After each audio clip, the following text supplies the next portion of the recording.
everyone, and welcome. Let's talk about something that should be on every leader's mind. What happens when things go wrong? Seriously, what's the plan when the unexpected hits? Today, we're diving deep into business continuity planning. We're going to break down how you can build an organization that doesn't just survive a crisis, but is actually designed to recover and come back even stronger. So, let's just start with this question right here. Think about it for a second. Is your organization built to just survive, or is it truly designed to recover? You know, the difference might seem subtle, but it's everything.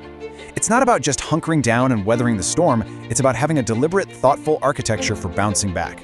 That's the big idea we're unpacking today. All right, so let's start with a fundamental truth about doing business today. Disruption? Well, it isn't some far-off possibility. It's pretty much a guarantee. And just accepting that fact is the very first step toward building real, lasting resilience. I mean, you've heard this before, right? It's not if, it's when. We're talking about anything from massive supply chain shocks and cyber attacks to floods, fires, you name it. The threats are everywhere and they're always changing. The organizations that win aren't the ones that magically avoid crises. Nope, they're the ones that prepare for their inevitability. And this right here, this is the central challenge, isn't it? How do you keep the lights on? How do you maintain some sense of stability and keep your operations running, not just during the chaos, but in that super critical recovery period right after? This is exactly why having a plan isn't a nice to have. It's absolutely essential. So how do we actually tackle a challenge that big? Well, you build a blueprint. And I want to be really clear here. We are not talking about creating some dusty 3-ring binder that just sits on a shelf. This is about a living, breathing strategy for resilience. And that blueprint has a name: Business Continuity Planning, or BCP for short. At its core, it's a framework for putting strategies in place to protect your most important operations and make sure you can keep going. The key word here is proactive. You're building a plan before you need it to make sure your organization can endure and keep its mission on track no matter what gets thrown at it. Now, this is where it gets really practical.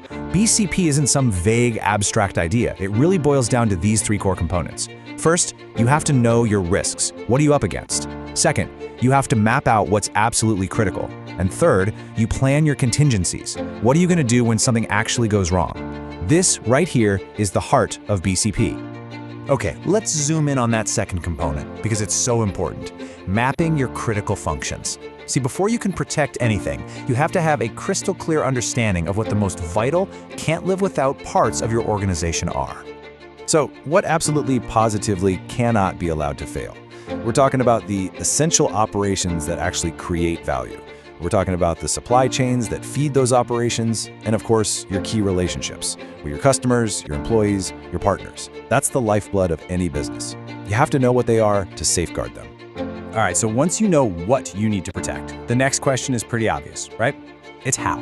How are you going to do it? And that leads us straight into that third component, planning your contingencies. In this slide, wow, it just lays it all out, plain and simple. Without a plan, a crisis is pure chaos. It's scrambling, it's vulnerability. But with the plan, you get stability, you get order, you get a path to a swift recovery. It's the difference between just reacting in a panic and actually responding with a clear, calm strategy. So when you actually put all these pieces together, you know your risks, you've mapped your functions, you've planned your contingencies, what's the end game? What's the real outcome? Well, it's about so much more than just getting through a tough time. It's about building a fundamentally stronger, more resilient future for your entire organization. So the first big payoff of a great BCP is minimizing that initial shock. A solid plan means you're not starting from scratch when disaster strikes. You've already got procedures in place to absorb the impact and keep your most essential services up and running. Second, it's all about protection.